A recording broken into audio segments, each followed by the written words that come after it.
Hello fellow Insaniacs, this is Allison Trujillo here, and I am here to give you some advice on the FIT test. I've gone through the program twice, and I've taken the Insanity Certification course, and I feel like these are things that I can share with you that will help you be more successful throughout the program.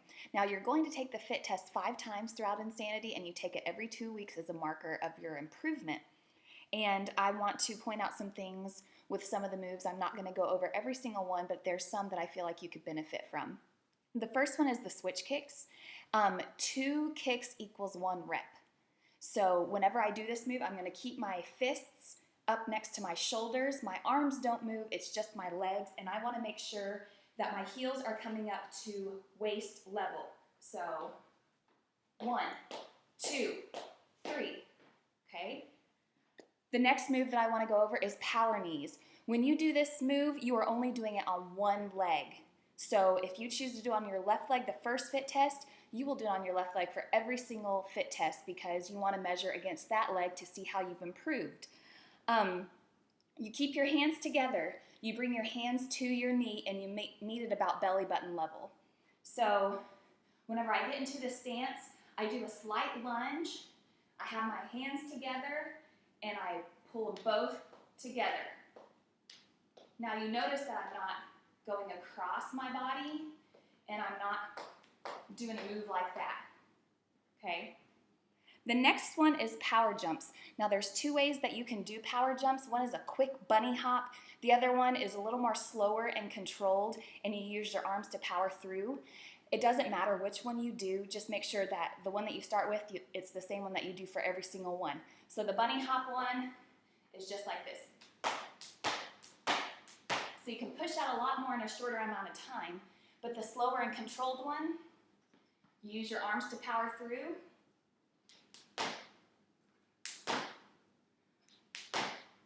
Okay. Like I said, neither one is wrong. It's just whichever one you choose, make sure you do it throughout the video or throughout the program. Next one is globe jumps. Now this is a 4-part rep. So you're going to jump 4 times in order to equal 1 rep. Make sure that your feet hit the ground at the same time, okay? So I'm going to start here. Hands touch the floor. Arms up, down.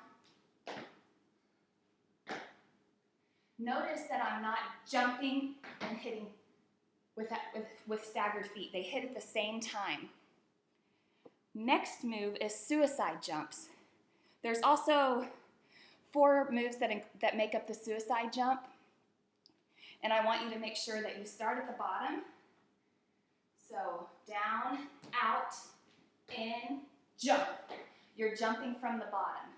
And as soon as you jump up, you're going back down into the other move. Down, out, in, jump, down, out, in, jump.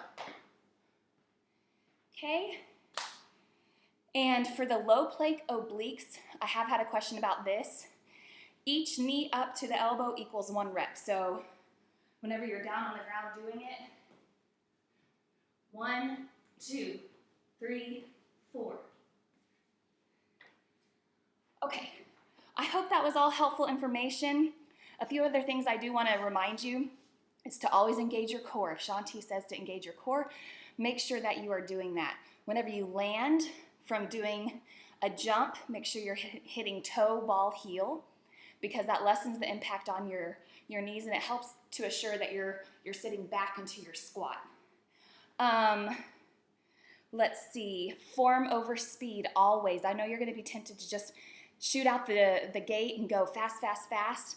But if you're not doing correct form, then you're not getting as much out of it, and it won't be as accurate when you measure yourself from time to time. So make sure that you're focused on your form, and the speed will come later. I hope you guys appreciated these tips and advice, and stay tuned because I plan to put out more videos on Insanity and other programs. Take care.